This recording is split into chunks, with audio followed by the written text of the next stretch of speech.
Education and Neighborhoods Committee to order, and it's June the 19th. We've had a couple of revisions on the agenda, but today we're going to go through 5 items, and they will all be verbal reports and updates, and so that we can keep track of some of the things that we've asked the department to do. The one thing that we will plan for is a meeting in July so that we can formalize the election criteria and such before the August elections. And so that's what our goal in moving forward. So let me ask that we go to item 1. We have no cards on item 1, and we have no public comment cards. Item number 1 is a verbal report from the Department of Neighborhood Empowerment and Information Technology Agency, Chief Legislative Analyst, and the CAO relative to the status of updating the roster of neighborhood councils on the DUN website and the DUN's email distribution list with current information on all neighborhood councils. Okay. Thank you. Can we have ITA come up with this also?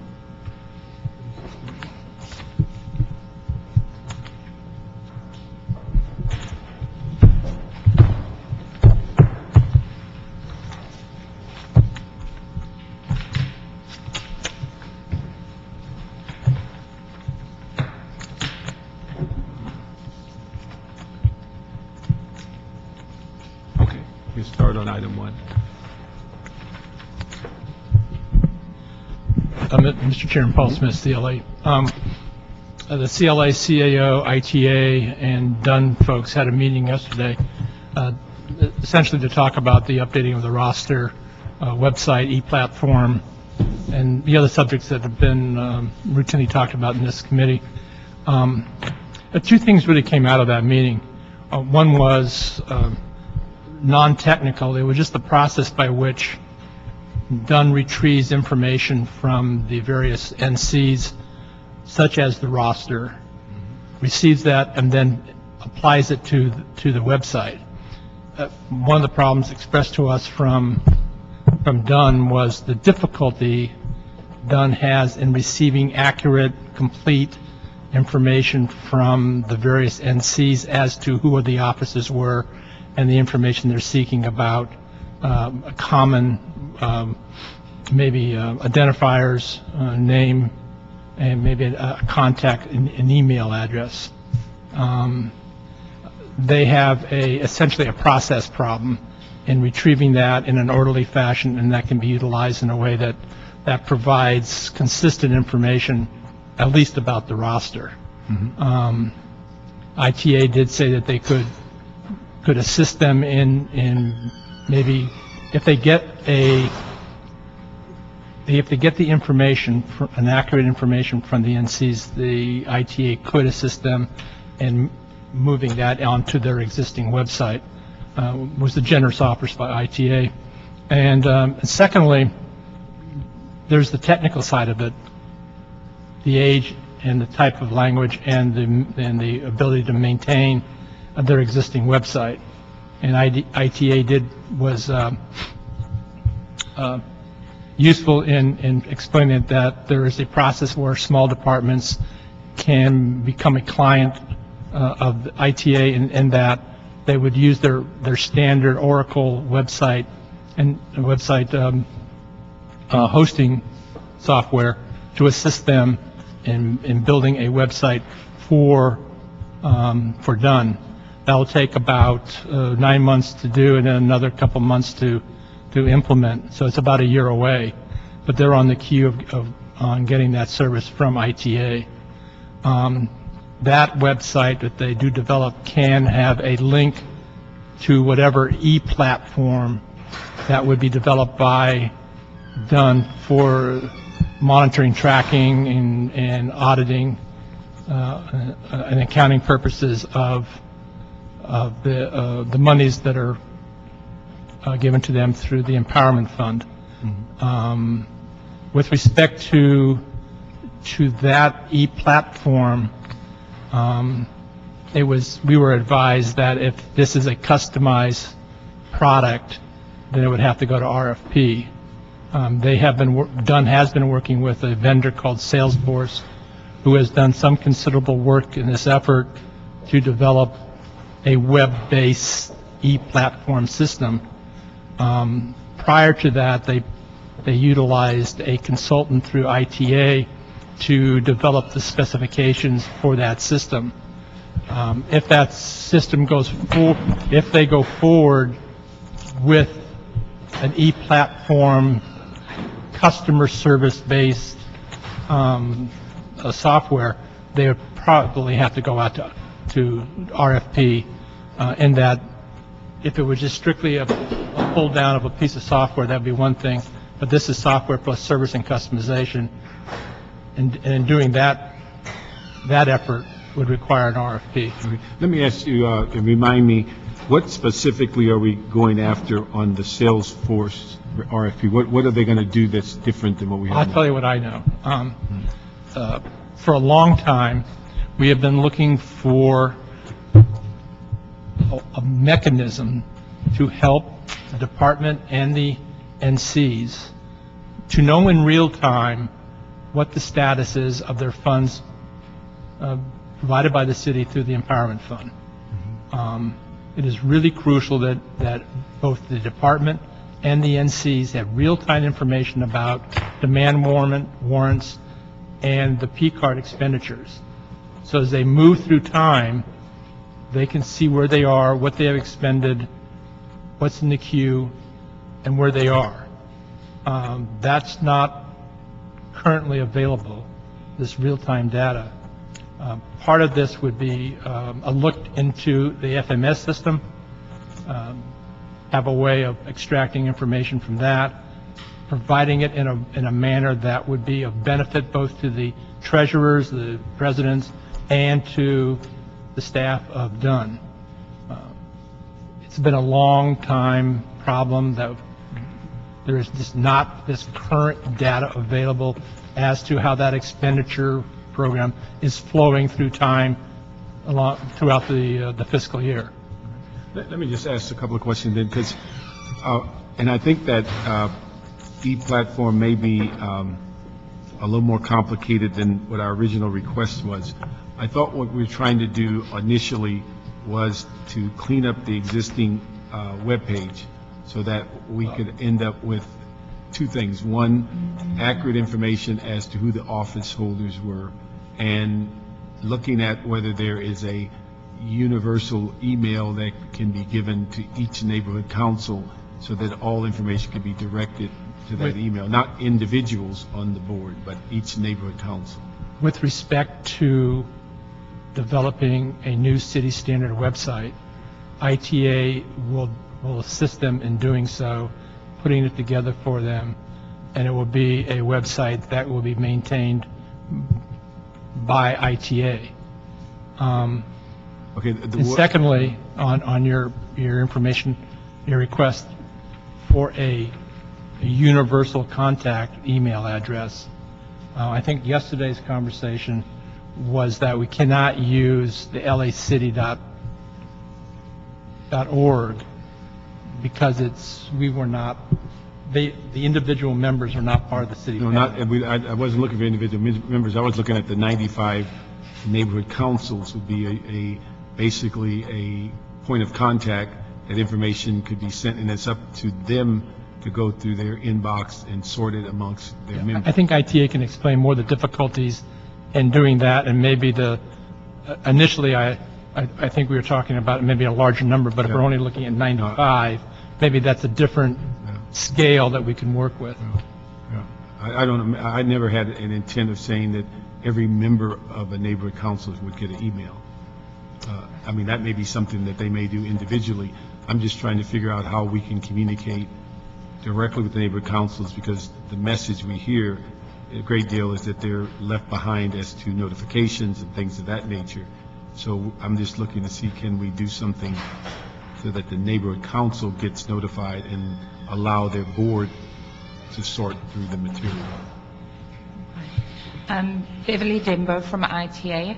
I believe that if we are looking at a limited number of email addresses, probably under 100, and for the purposes of pushing email to them so that we can be ensured that they do receive certain communications, that's something we can take back and evaluate and look at as a possibility. And that would not be dependent on the development of the website. The development of the website, while that is certainly a nice to have, would not prohibit us from pursuing the email addresses. 'Cause what I was thinking of is the same concept we have in the council offices, where there is a generic email that people send things to the office, and then you have your personal email. But I wasn't looking for the personal email unless somebody, I mean, they could do that themselves. But Yes. for the city, I think it would be important that we have an ability to identify an email per neighborhood council, so that if they signed up for city clerk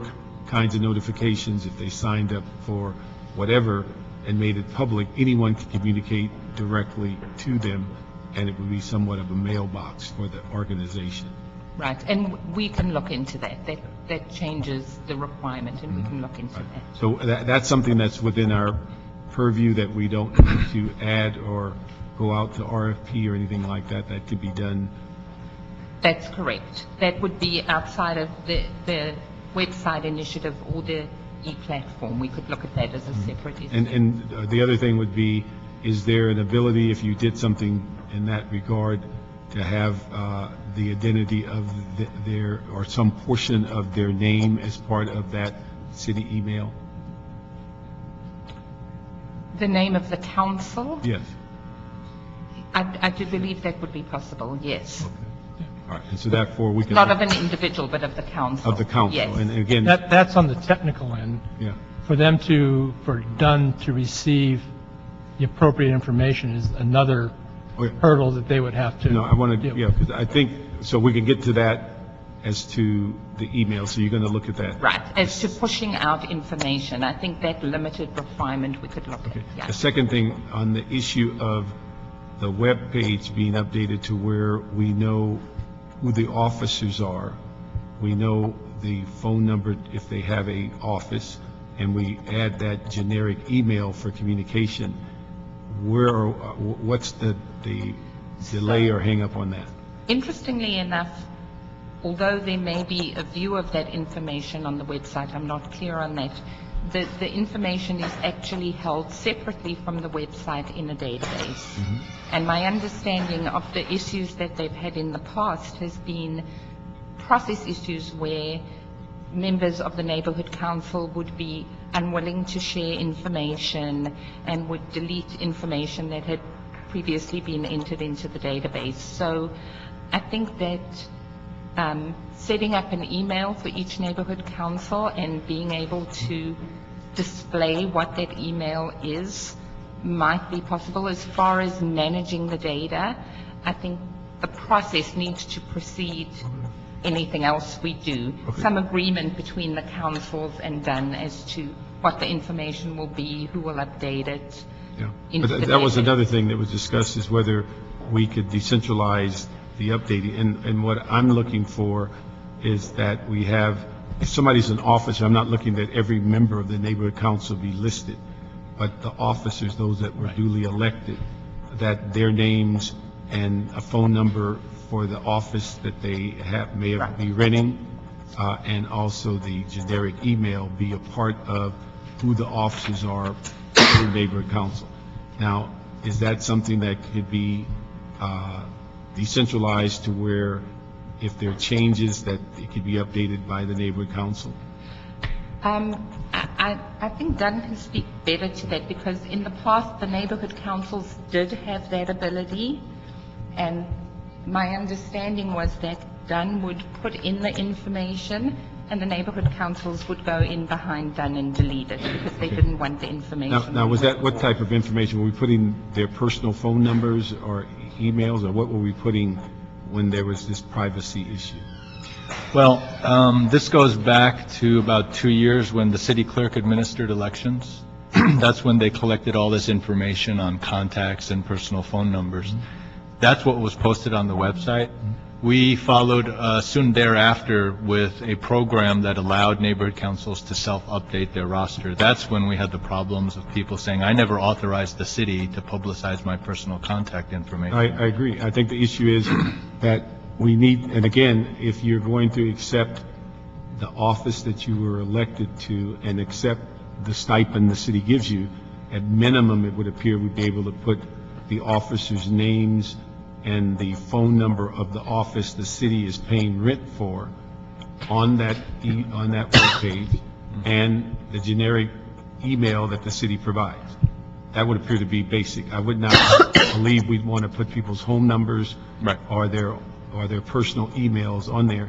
And I think as we talk about financial issues down in the next couple of meetings, you know, I don't believe that as we go through this, that people get to say, I don't want to play. There's certain things that are mandatory, and I think we owe it to the residents of the city, if we're going to spend $3 or $4 million a year for neighborhood council process, that we at least be able to show who's elected in what neighborhood council. Right. And so if people choose to be anonymous, then I think we have to look at what are the repercussions, because then they would not be in good standing.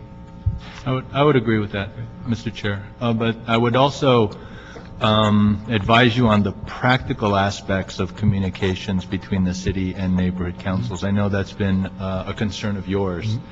And it depends, I would say the answer depends on the question or the solution that you're looking for, because it's been our practice at the department to always communicate with the entire board, because sometimes, because they're all volunteer-driven, communications amongst board members are sometimes an issue. So we rarely just distribute communication to one person with the expectation that that communication is going to be disseminated widely. I don't think it's to one person. I think it's generically sent to the body, and each member should have access to their emails to read what's on the email.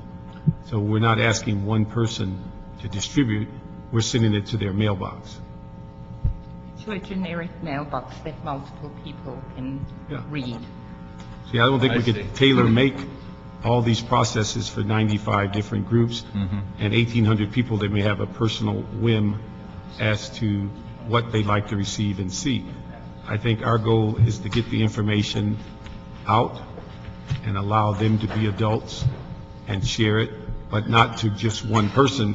I think the generic mailbox is for all board members, or if they choose, to all members.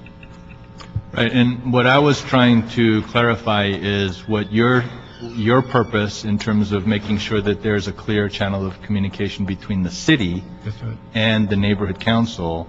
And, you know, what I was explaining to you is our practice of, you know, operationally, how we actually work with the neighborhood councils. I So as think- much as possible, it would be my advice to try to see if we can develop one system as opposed to us having our own way of communicating with neighborhood councils versus the city. That's all I was saying. Yeah, I think the issue is that it's probably not a situation that you could have too much communication, but what I'm looking for is a system to where we no longer get people showing up saying, I didn't know about council file so-and-so, I didn't know there was a train going through my community. These things are all available in the sense of every motion that's created in the city council is put on a document by the city clerk to tell what committee it's assigned to. Those are the kinds of ongoing communications. If you have a document or something that you're communicating directly to all members and you're doing a blast, that doesn't prevent you from doing that. I'm just looking for a way in which neighborhood councils generically get the information, and they will not be restricted because it's a bottleneck or a funnel that they can't get access to. And then is it also your expectation that there would be some consistent way that various city departments or elected officials would, that would be the pipeline by which you would look to establish that? I think the pushing pipeline, out the information? pipeline I'm looking for primarily is public information. From what I hear the most about is for actions that's going before council, actions that's going before committees. Right. And I think those systems are set up in the city clerk's office where you can be automatically notified. So if I send you a document from the city clerk and it has 15 CF numbers on it. You can read that and say, I think I'm interested in this one, and I want to be notified. That's what I think, why we're doing things electronically. I don't think the city clerk or anyone else can run down every neighborhood council and say, are you interested in this one? I think some of this has to fall on their shoulders. And so that's what I'm looking for, the issue of public information that is readily available, that can be electronically sent, doesn't take the place if you need a communication directly to the neighborhood council or an individual neighborhood council. We're not prohibiting that. We're just saying we want to stop the funnel of people saying, I never know about what's going on. It's going to require some work on their part because we can't tailor make it to every neighborhood council that they only want to see the valley stuff or they only want to see the west side stuff. You're going to get a generic form from the city clerk that says, here are 50 motions that came in on Tuesday. Here's the CF numbers. Here is a synopsis of what it's about. Now, there's a system that you can sign up for and get notified.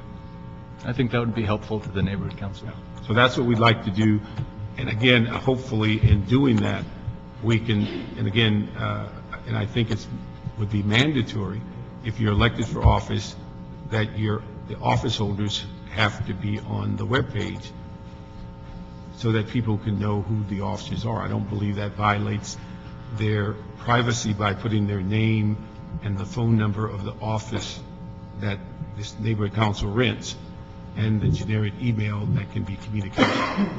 So that's what I'd like to do so that we're not getting back into the privacy issue.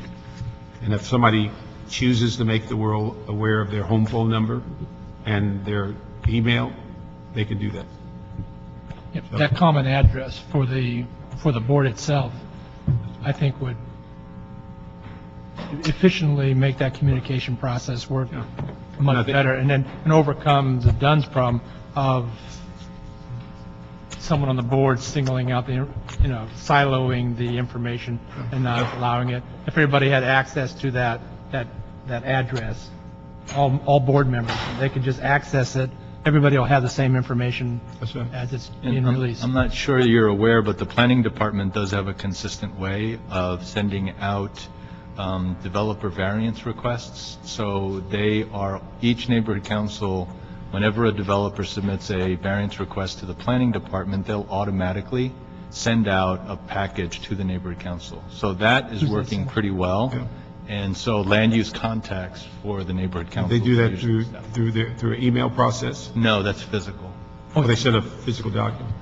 Well, one of the things that may save them a ton of paper and not killing some trees is that if there's a generic email, it'd be a matter of sending it. That's why I think it's important if we get the emails, you have at least an abbreviation or something that distinguishes the name of the organization, so it's just not Neighborhood Council 101 or something. It's got to be, when you look at it, you can distinguish what neighborhood council you might want to refer it to. Because every one of these things may not be a situation where every neighborhood council has an interest in it, and planning may only want to send it to the west side as opposed to the whole city. So, ITA did mention yesterday, too, and that it would be possible to use a Google address. That would be a common address for board members, or even differentiate board members by a Google address with all the cooperative software the collaborative software that's part of that Google family of software. But I think if we could have a common address with an lacity.org, that would be much better. Yeah. I think they would feel like maybe not part of the family, but maybe a stepchild. But we can look at that. If we can look at that down the road, and you can report back to us. And again, the thing I'm looking for is one email per neighborhood council, decentralized input from the neighborhood council to update their contact information. It should include officers' names, the office location, the office phone number, and the city-issued email at a minimum, so that people can communicate. And by officers, you mean all the elected board members? The board members, that's what I would think they would be listed. President, Yeah. Vice Secretary, Treasurer. We may have to make some adjustments for the one group that has 42 board members, but I don't know. But I think most of them have a fairly succinct number of members. And I wouldn't want to go through that and try to decipher what board members are important to them. We might have to look at it if it becomes a overload on the space of maybe dealing with the president, vice president, treasurer, something where everything is consistent. And I just wanted to clarify, because I assumed that the task of collecting all of that would fall on the department in terms Well, of making sure. I would hope that all not. the- I would hope that if we can work it to where it's decentralized, it's up to them to update it. Because I think what I get a sense of is that, as they told us in some of these meetings, that some of these, and hopefully they'll never get to the point of elections dragging on for so long, but there are people that entire boards are in place that were never elected. So if we're going to elect people on a routine, then that should be updated on some known date. If you have changes in the interim, we'd hope that the neighborhood council could update it. And what I would think, there's an incentive for them to update it, because most of the people were complaining that their information was outdated. They weren't saying other people's information outdated, they were saying their information is outdated. So I would think there's an incentive for them to keep it updated. There should be consequences of some sort. There should be consequences. Well, I think that's what Maintain a roster. we're going to that's get accurate. into that when we talk about, some thought on the sense of management of the revenue and things like that. And then let me ask, on ITA, you mentioned something today about the prospects of having a standalone financial management system. Is that part of the webpage, or is that something?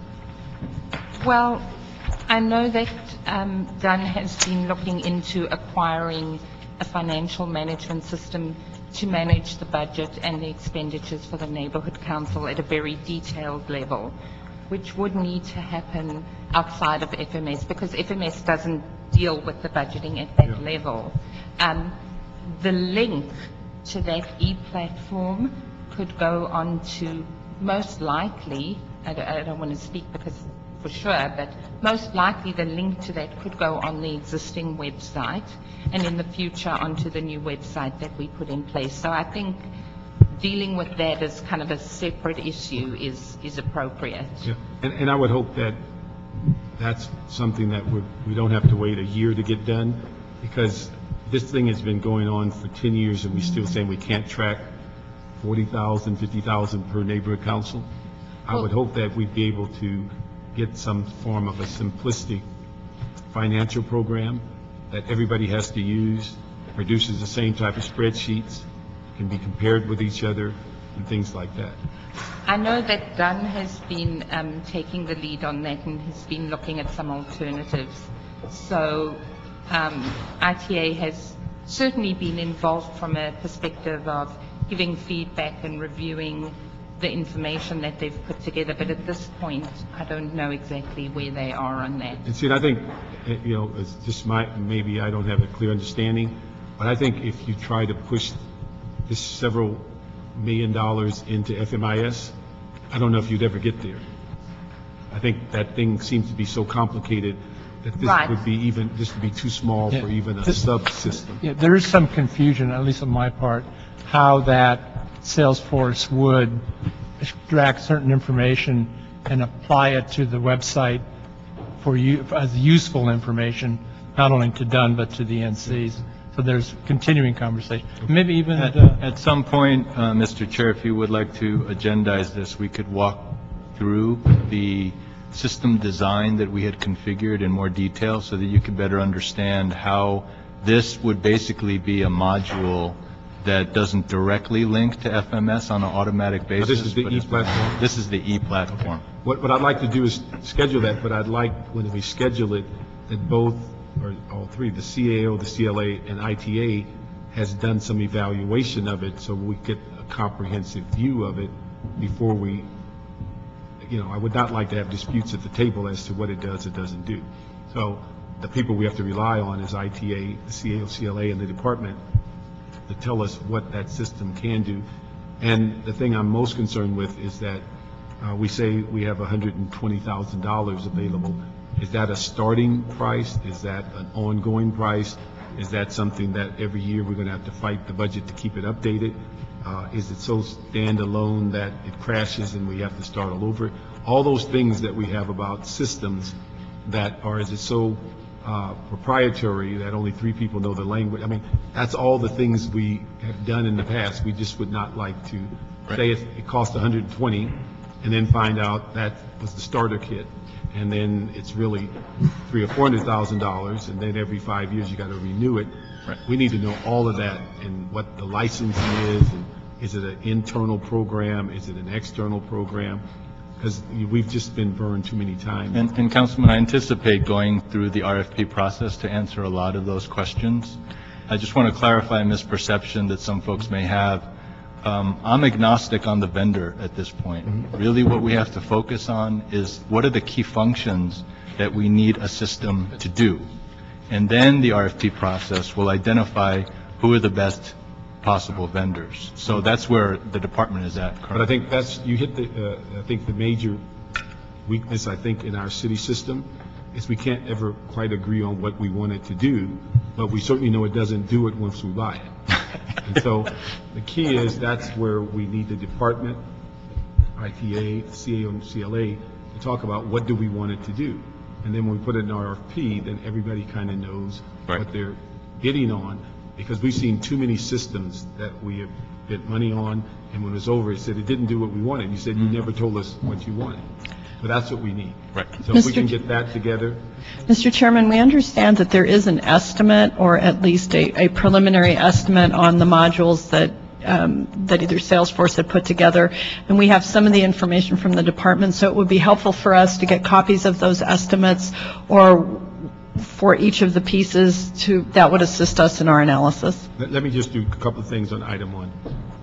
Let me ask the CLA to put a meeting together with the CAO, ITA, and the department on that module to look at it in the sense of the e-platform, whether that's the best way to go, to look at what the requirements are and bring us back a report that reflects if we're going to use this 120,000, is this the best use of it?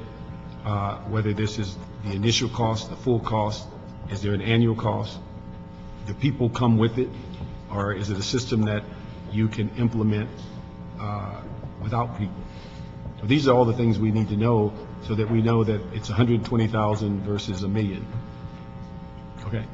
So if we can ask the CLA to do that, and we'll bring that e-platform, because we put in a footnote in the budget that said, let's not basically disperse that money without this kind of evaluation. So we can do that. The other thing on item 1, if we can ask Paul, you're popular, ask the CLA again to pull a meeting together with ITA, the department, and CAO to look at this whole issue of universal email and update of members on the web page. If we can get those 3 things out of item 1, and again, we can get with the clerk as to when you're prepared to bring that back. So we can, any other questions or issues on item 1? I have a question, Councilman Parks. As far as the e-platform goes, Any what? as far as the e-platform, Yes. I recommend that we include the controller, because ultimately in the future, we'd like to be able to interface from our e-platform to FMA. Thank you very much. We forgot about that. We're going to add the controller to that. Okay. All right. Any other questions? I got a couple. The issue of the neighborhood councils not providing done information about their board members, what's the situation with that? Well, it's kind of twofold issue. One is whether we have a consistent way of having an electronic platform so that we can track it on our website. So that's one issue that we just discussed before you arrived, Councilman. So I think with the help of ITA, once we have a clear way of developing an electronic system whereby we can maintain the data. The other is... But it says they will not provide. Why won't they provide the information? Well, How can they receive city funds and not provide information on who is on the board? right. Let me comment. What happened, they said earlier, is that at one time they were putting their personal information on the web page, and they rejected their phone numbers and their personal information. What we're saying, the information should be from the city office that we're renting, and the generic email we're going to provide, and the names of the officers should go on the webpage, and not their personal emails or their personal phone numbers. Okay. And they were willing to do that? Yes. Okay. And then the other question on the ITA student workers, are those paid student workers? Are they volunteer student workers? Yes, they are paid. They're paid? How does that compare to the regular ITA staff? It's significantly lower, and there's a preliminary estimate of approximately a $5,000 charge associated with the redoing of the Dunn website. Compared to what for the ITA full staff? I would say it's around, I need to check on that, Councilman Zine, and get back to you. I don't want to guess. Okay, if we can get that, and I understand 120. Mr. Parks had some questions about how do we continue funding on this, if it's just a one-time or if it continues. Right. And then the other question is full-time city employees. How many full-time city employees will be involved in it from ITA working with the student workers? Do we have that number? We have a total in the group of 10 people. Okay. Is that full and part-time, full-time and student workers, or just Full-time and part-time, excluding student workers. 10? Yes, 10 ITA. yes. Okay. Not all with the same skill sets. They have different skill sets, but that's how many are in that group. Okay. Okay, I just wanted to add, I was delayed. I had an event I had to do at Westfall Occupational Center. That's why I'm delayed for the committee, but I am obviously here. Thank you. Okay. So we got clarity on the three items we need back? Okay, thank you. We move to item 2.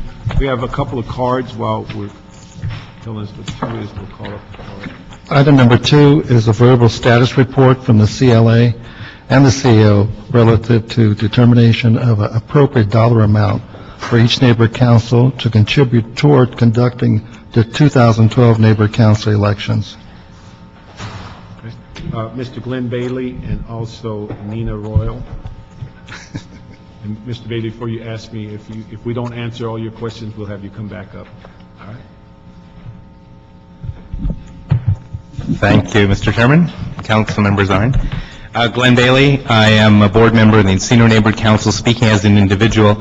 At your last meeting, I did report the official position of the Los Angeles Neighborhood Council Coalition, which theoretically represents all 95 neighborhood councils in terms of their participation. Today, I wanted to be more specific and just let you know that the Encino Neighborhood Council voted to encumber from this year's money $5,000 for the upcoming neighborhood council elections, specifically directed to stakeholder outreach. And also that money, although we didn't know it at the time, that money would be used for stakeholder outreach, for mailings, for just any ways that we can most determine the most effective in the expenditure of the money. Originally, we thought that that $500 of that money would be used for the vote by mail expense reimbursement to the city, which it's optional to do vote by mail. And if you do it, you agree to pay $500 to the city for that. We since learned that is coming out of this next year's monies for that, and that's fine, but just that was news. So we were among, I don't know how many different neighborhood councils. I'm not sure that got detailed out from the last meeting or since the last meeting of how many neighborhood councils and how much money that they were all collectively voted to put forward as part of the election effort. But these are all doing activities that were not able to be done, that originally were thought to be done under the city clerk. And as you know, that was all eliminated. All the outreach was eliminated from the city clerk. Thank you. Let me just state one thing. Based on, I think, primarily your comments about so many neighborhood councils that geared up, that's why we asked the CLA and the CAO when they evaluate this proposal, that they look towards the 12-13 budget versus what is already encumbered on this year's budget for that purpose. And that was the whole purpose of not altering, if you've already set aside money, that we're not tampering with it. But that's part of their recommendations we'll get before the election starts. That would relieve some of the concerns. There's other concerns, but that will relieve one of them. I just want you to know we do listen periodically. Yeah, thank you. Nina Royal, spokesperson for the Sumitomo Neighborhood Council. And we have encumbered $6,000 for our elections. As you know, we're a relatively large neighborhood council, so to us, that's kind of minimum. But we have partnered with the other neighborhood councils in Region 1, and most of our money is going for outreach. We have taken out newspaper ads. We're holding community events in order to get out the vote, and a lot of that money is also used to keep us legal, because we do have a clerk that we pay for 5 days a week to do our staffing, our outreach, our copying and that type of thing. And we're hoping that our budget does not get cut, because we're right to the bone. But we are really lucky to be able to work with, I believe it is 8 neighborhood councils together. We did this in the Daily News as well as a local paper, and another issue is coming out before the 4th of August, when our next elections are taking place, and that's about it. Okay, thank you. Mr. Kim, can I ask you a quick question? Did you tell us at the last meeting that somewhere we're going to have somewhat of a listing of potential places that people can use to advertise the neighborhood council? I think we talked about bus benches and news. Yes. So is that somewhere in the plan? Like some Yes, of the it things people can look at as potential options? In terms of how neighborhood councils could contribute toward? What they can use for outreach? Do we have kind of an example of what people have done citywide to give Yes. people an idea of what they can do on their individual neighborhood council? Yeah, I mean, we've been working with the regions who put out these ads, so we're very much working collaboratively to, But what I want to know is it part of the plan that gives them ideas? Is that Yes. part of our plan Absolutely. to say, here are 10 ideas that you may think about? absolutely. Okay. I might add that on Friday, we're having what we call a rally in the valley with the 8 neighborhood councils at Sun Valley High School, where we are encouraging everybody to come, and we have guest speakers and how they can be part of the neighborhood council system, how they can run for election. It's going to be kind of a fun thing, as well as a working outreach. This is ours, you gave it, Pardon me, please? give this to us, or did you want this back? You can have it. Okay, thank you. Okay. Now, I think we talked about this briefly last meeting, and just want to get any idea if you guys have figured out some idea of where we can go with this. Mr. Chairman, Dennis and Terry Sowers, CAO staff, Dunn is in the process of providing us with the list of neighborhood councils and the amounts of that have been encumbered for outreach. Once we look at that, and then based on the other costs for the election, we'll be coming back to you. It may make sense if they've already set funding aside to not touch that money, and that's really the piece that we need. Okay.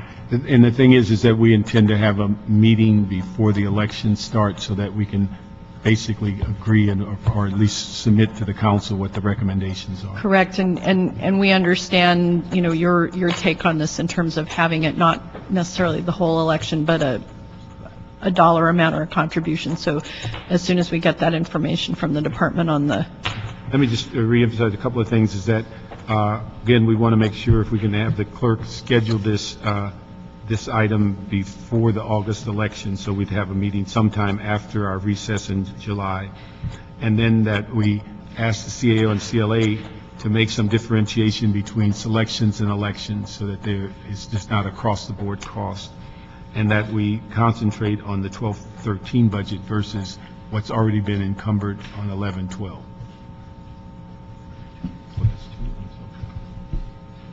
Yes. Just to clarify, Councilman, we do have a list of all the neighborhood councils that submitted encumbrance requests for the elections, and we submitted that to the CAO yesterday. Okay, that's what we need. I think that was one of the items that there was delinquent, so if we have that, then that's fine. I didn't realize we had another card, but it was listed as 3, is Jim Compare, okay? Good afternoon. Good afternoon. I'm president of the North Hollywood West Neighborhood Council.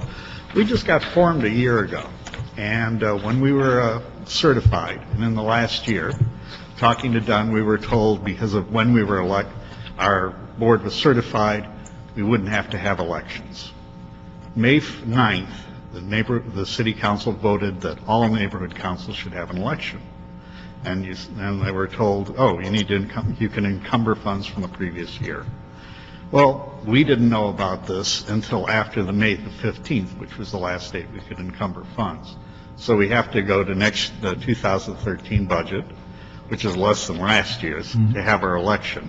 And that's a profound burden on us because we're just starting out. When was your election? When did you get started? We were certified in May of last year, like May 28th. May 2010? May 2011, yes. 11. And you had, what, a 2-year election cycle? Yeah, we were not supposed to have an election at all till the next year. And so, like I said, we were unable to encumber funds. It was a big surprise to all of us. And it wasn't. I didn't understand it. Let me just clarify. Okay. Your election cycle was supposed to be 212 or 214? 214. Well, I think on the 214, you're not even in this discussion. If you elected officers and they don't expire to 214. Yes, but we're told that we have to have an election this year. I might not be clear on the details, but okay, let me ask, end of it all. We're told. Can we ask the general manager to come back up? Because my understanding that we have a handful that their elections are 214, that they're not asked to break their bylaws and elect in 212 if you've already elected people for a 4-year period. So let me ask for clarity on that. Hi, good afternoon, Grace Liu, Department of Neighbor Empowerment. There were certain neighbor councils that were certified after the city clerk elections, and they had 2-year terms, would actually put them into 2013 when their board term would expire. When the city council passed the ordinance for the department to administer neighbor council elections, they took out the provision that allowed us to extend board terms to 2014, which didn't allow us to push their elections to the 2014 year, so therefore they had to go this year instead. Okay, so it's 213 and not 214? Correct. Okay. Now, was that a 2-year cycle from when they started?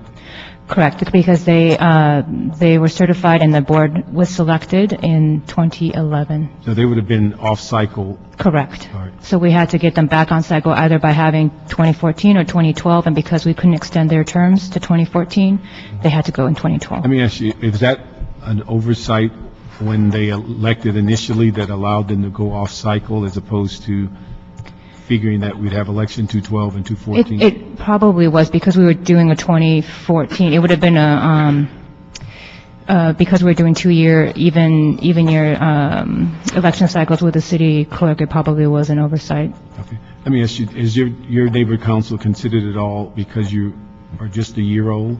Looking at, I said, being that you're only a year old, has your neighbor council considered the selection process instead of going through an election?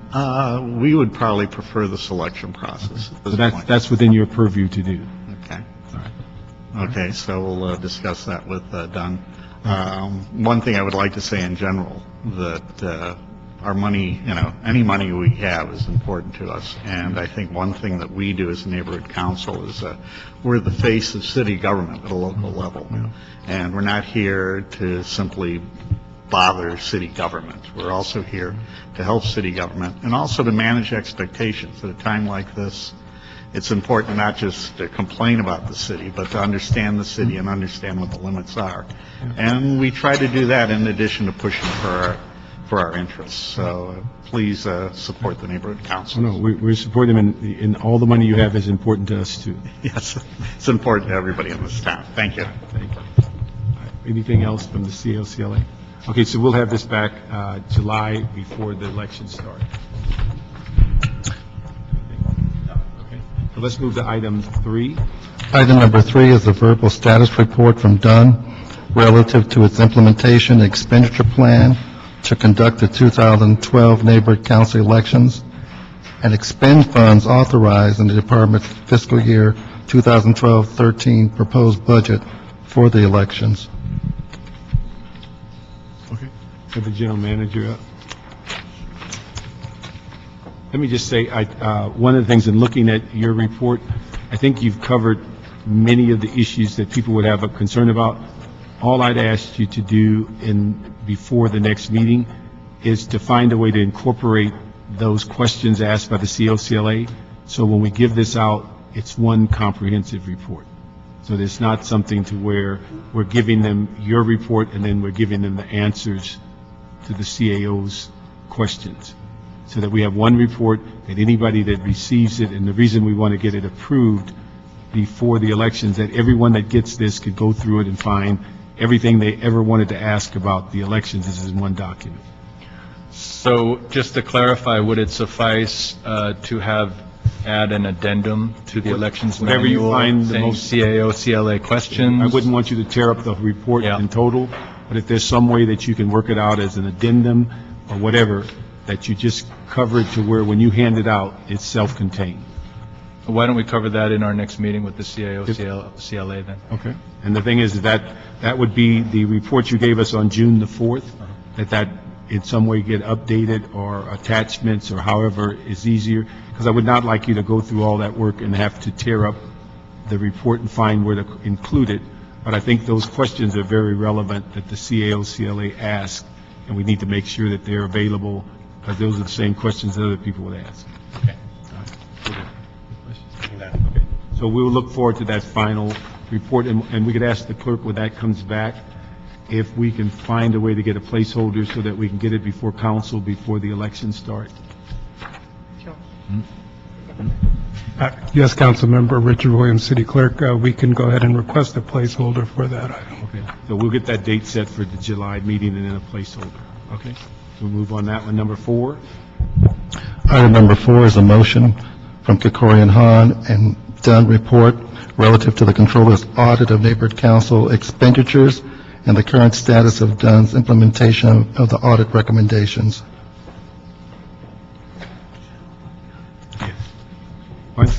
You've given us a report regarding your responses, but I think we've received a very recent report from the controller that commented on your report, the June 15th report. So why don't you give us an overview of those 6 or 8 items that are still pending? Thank you. Sure. We submitted last week, this was a follow-up to a number of items that were deemed partially implemented by the city controller. In response, they had some 45 recommendations, and the department was able to work through many of them. So I'll review briefly for you and the general public. The first one had to do with the department not providing adequate oversight over neighborhood council expenditures. The lack of oversight may have contributed to potential fraud. And the recommendation was to consult with the CAO, City Attorney's Office, to determine feasibility of implementing some safeguard procedures. We had met with the Personnel Department and discussed the issue of requiring fingerprinting or some kind of background checks. And we reported that the next step is to consult with the CAO and City Attorney on procedural, legal, and privacy issues. Meaning, once it was determined that a neighborhood council prospective treasurer had some criminal issues, what then would we do with that? So that was our response to that first question. Secondly, second recommendation the department does not require NCs to provide financial reports. And the recommendation was to develop some basic financial reporting software or template for neighborhood councils to use. And our response, goes back to the e-platform system, that what we really need to respond to this recommendation is to look at it holistically in terms of this e-platform and what the department needs, what the controller needs, CAO, as well as the neighborhood councils, and then we could the work that the consultant did in terms of the system design very much incorporated this recommendation in terms of providing neighborhood councils with an easy-to-use financial report that would have real-time data. The second part of that recommendation is requiring neighborhood councils submit financial reports. at least annually as required in the city plan. And if we had any platform system, that would certainly allow us to do that in a much more expeditious manner and streamlined manner, as opposed to trying to collect 95 separate forms of financial tracking mechanisms, which is the current state of affairs. Provide necessary training to neighborhood councils on how to use the financial report. Again, this goes back to the e-platform, and if we were to, once it was secured, we would go through a number of trainings with all the neighborhood council treasurers and second signatories on how the system would actually be used. One finding that was deemed partially implemented was that the department is severely behind in receiving quarterly expenditure reports. And this refers to the purchase card expenditure reports that the department was required to review on a quarterly basis.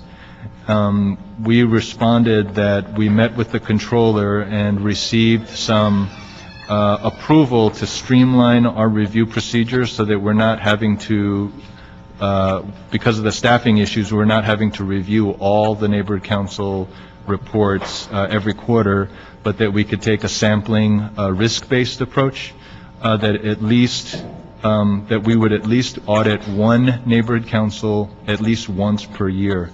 And the controller agreed to that procedure, and we are currently implementing and trying to catch up on the quarterly reconciliations. The next recommendation had to do with neighborhood councils having a wide latitude on how they can spend their funds. The city has never performed a formal assessment of the types of expenditures being made by neighborhood councils and determine whether their expenditures are in conformance with their goals and objectives. And on this recommendation, we're collaborating with the mayor's office and the Board of Neighborhood Commissioners to convene a work group with neighborhood councils so that we could be responsive to the recommendation in terms of how to have the neighborhood councils use their funds more effectively towards fulfilling their mission and their city charter purpose. And that work group we anticipate that work group getting started within a month or two. The following recommendation: 5 out of 14 neighborhood councils that we tested were unable to count for 27 equipment items, and the recommendation was to conduct periodic physical inventories. The department, again, due to staffing shortages, is behind on collecting the inventory logs of neighborhood councils. This is included as a function for the new e-platform system so that we would have, again, a much more efficient way of being able to track all the equipment purchases that neighborhood councils make. And a following recommendation on that finding was to develop a transition process whereby equipment and other neighborhood council property are properly transferred to new officers. And again, I think the e-platform would allow us a much more consistent and transparent way to track all the equipment that neighborhood councils have, so that when new officers are coming onto place, that they would know exactly where the equipment is and what they have. An attempt to locate the missing equipment items. This again goes back about 2 or 3 years in terms of the original audit. And once the e-platform is in place or we have a tracking mechanism, then we would need to allocate some staff time to go around and do spot checks of neighborhood councils and make sure that their equipment is indeed being accounted for. And that concludes our follow-up report to the controller. Let me just ask, going backwards, on the last one, if I understood your comments, you're saying that once we get e-platform, we'll be able to monitor. What are we going to do in the interim to find out if there is equipment that's currently missing and whether it's there's a reason for it missing, or whether it's just not been adequately or appropriately documented? Or well, currently we'd have to implement this recommendation by going through a manual system. What we've done in the past is issued neighborhood councils a log, equipment log, with stickers, city-provided stickers, much like the city departments do. And what we would require neighborhood councils to do is put a sticker for every piece of equipment that they bought with public funds and note where it's located, who's in possession of it. They would also have to account for missing equipment and document efforts to track down the missing equipment, and then if they were unable to do that, we would have to have a meeting with the board to attempt to how to reconcile that. So that we've run across this issue in a number of neighborhood councils, and I know Councilman Zine has brought it up several times. We are in need of an electronic platform system that would enable us to do it more efficiently than currently. Relying on a manual system is just not staffable in terms of tracking all the equipment. When you say manual, are you saying that you're not inserting it into a computer, or you just do it paper pencil? Paper and pencil with an Excel spreadsheet. Let me ask you another thing. Would there be some connection on the original voucher or the payment to be the first step in tracking the equipment, because they're buying it through the financial system? Right. So would that be the first step of putting the equipment into a computerized spreadsheet and connect it with the purchase? Yes, that is something that I plan on implementing in the new fiscal year, is that we could identify equipment purchases certainly and have So that we've as not done one that in source the of past? data. Right. So we've done it or we've not done it? We have not done it, but we would institute it in the new fiscal year. Okay. Well, it's disheartening to hear all of the negative activities. How much staff do you have now? We are down to 19 staff right now. How many did you start with? 40. 40? So you've basically been cut in half. Cut in half, and I've actually had to take three field staff positions and reassign them to the funding program because of how much staff time it takes to properly man that project. So what happened with the difference in the dollars that you received for 40 staff versus 19? Where'd those dollars go? General fund savings. Okay. And what was the staff when it was first established? Where was the staff? The staff numbers when it was first established, when it was established as a department? The numbers have varied, but I think the most staff that the department has had at any one time was about 40. The high number would be 40? Yes. So basically over the years it's been cut, 10 years it's been cut? Right, and 2 years ago is when we took the 55% cut in staffing. And while the audit shows that there's problems, it doesn't appear that, and it says here, the controller's transmittal indicate that Dunn appears ill-equipped to manage its current responsibility, does not have the proper personnel in place to provide the financial, fiscal oversight of neighborhood council expenditures and funds. So basically what the controller's saying is you don't have the personnel to do the job. And then we question why the job's not being done. You don't have the personnel to do it. Right. It was a poorly conceived system to begin with, and then when the staff cutbacks were, it just exacerbated the problem. And it incurred $880,000 in purchases for which they have not submitted quarterly reports. So it looks like they're just kind of running as they wish, good, bad, or indifferent, and there's no real oversight. Then a controller's audit comes in and shows there's these problems, and then you as the general manager of the department say, I want to fix it, but my staff's been cut in half. So Right. the merry-go-round continues, and Which is why the e-platform is so important. If we can get a web-based program that contains all of the information in terms of what neighborhood councils have spent, what's in process, what equipment they purchased, it would all be posted on the website, on the department's website, and it would be real-time data. So I want to underline the importance of having such a system, because it's the only way that we're going to be able to have a system that's transparent, that prevents fraud and abuse. And, you know, we have the funds available, and I plan to aggressively push to make that happen, because it really is in the best interests of neighborhood councils in the city to have such a system in place. I totally agree. Okay, thank you. Let me ask the CEO, Terry, on that item one that we dealt with earlier, and we talked about that third item coming out of there, looking at the e-platform and such, are you going to, and when we talk about the requirements, are you going to try to incorporate these 6 or 8 things that are left in this audit as part of? We'll look at the audit and see what those outstanding issues are, and we'll make sure that those are addressed when we come back with something on the e-platform. In addition to the financial, also the equipment? Yes. Because it seemed like we should be able to cross-reference the purchase order and the equipment inventory should be, go hand. I would, not being an expert on systems, but I would assume that as you go out to bid on this, and it would be one of the customizations. And so in addition to tracking the finances, if there's an equipment purchase, there's probably some way to identify it and flag it and be able to handle it and track it. And we can work with the department or work with, as this moves forward. Thank you. Appreciate it. Dennis, let me ask you, on this item, I think it was at one time basically assigned to both, I think, audits and also parks, and this report that just came out on June 15th is only going to audits, and we need to see if we can get you to agree to also have it assigned to this committee so we can monitor it also. And that's the June 5th reply by the controller, June 15th reply. Pardon me, Mr. Chair. To have the controller's report on this audit referred to education and neighborhoods also, it would require a request to the council president. Oh, no, I think, I just want to get the chair of audits, if he agrees with that, we should be able to get that done. That's fine. Yeah, so he agrees, then we can. Oh, I'm sorry. All right. Thank you. All right, any other questions on number 4?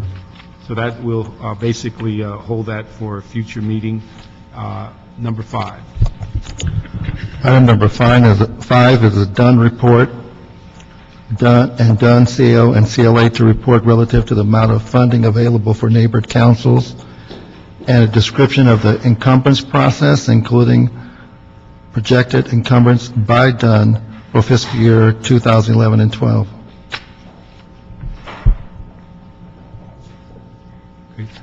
Did this come out of a budget committee, is the reason for this?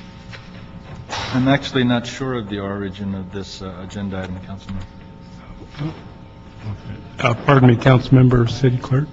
This came out of the budget and finance hearings on the 2011-2012 budget. So it's stated then, okay. I think it was it was either an Exhibit H instruction or it was an instruction in the committee, in the final committee report. Okay. So most of this information is well over a year old.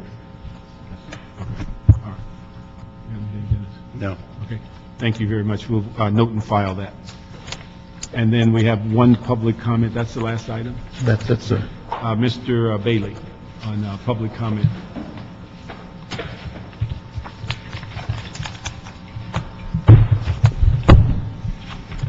Thank you, Mr. Chairman.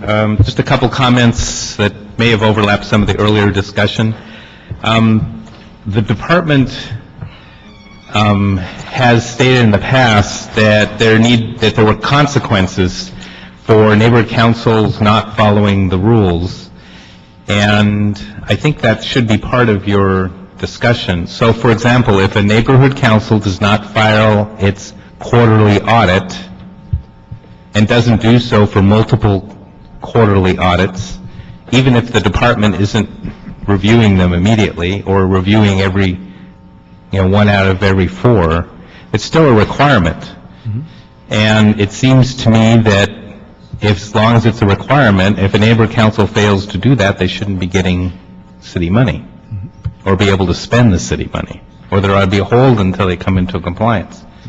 Now, one of the issues that I mentioned at Bonk yesterday was just making sure that was a transparent process, like some of these other things. We know real time this was filed and it's posted there where we can see that. So that's an issue I know they're working on, and I know it's going to get resolved soon. But that's one issue. The other issue is ethics training, compliance with state law. You have to take ethics training, I assume, because it's state law for all the local elected officials. We're considered local officials. And you have to do it every 2 years. And if you don't do it, there's state law issues there. And so it has been stated in the past, you can't vote on land use issues. You shouldn't vote on expending money issues as a consequence of not being in compliance with state law. So, and that, again, that also comes to the transparency, make sure that's readily available so that the city and the stakeholders and fellow board members can know that folks have complied with that. So they're all interrelated, and I hope you'll incorporate that as part of your consideration. Let me just, I think what our plan is after we get through with the election is to begin to look seriously at the financial issues of tracking and such. And one of the things that I want to do is to set up criteria of what puts a neighborhood council in good standing. And that would be a variety of things, from their bylaws to their outreach, to their attendance, to their compliance with requests. I still can't get over 30% of the neighborhood councils refuse to basically respond to 5 questions from the city clerk. And then some of them come into the meeting afterwards and say, don't pay attention to those who complied, because there was 30% that didn't. Well, like most elections, if you don't vote, your voice may not be heard. So we need to make sure that there are folks that understand that there are some requirements. And just like Mr. Zine brought up in his comments, I can understand the personal concern about my phone number being on the website, but to just go into the website and alter it without some discussion with Dunn or the folks that are responsible, to me, doesn't appear that they're working in the city's best interest. So we're going to be working on those kinds of requirements, so that, and what those sanctions can be or whatever, those are things we're going to be asking. If you have some ideas, make sure you get them to the clerk or to my staff, and we'll be glad to look at them. The Board of Neighborhood Commissioners is working on a document they're calling standards, which brings together some of these different things into one document. So if maybe that's in work right now, you might want to take a look at that and see if it has any omissions or what you're trying to do. Okay, thank you. We have no public comment, and we've basically exhausted the agenda, so we're adjourned. Thank you.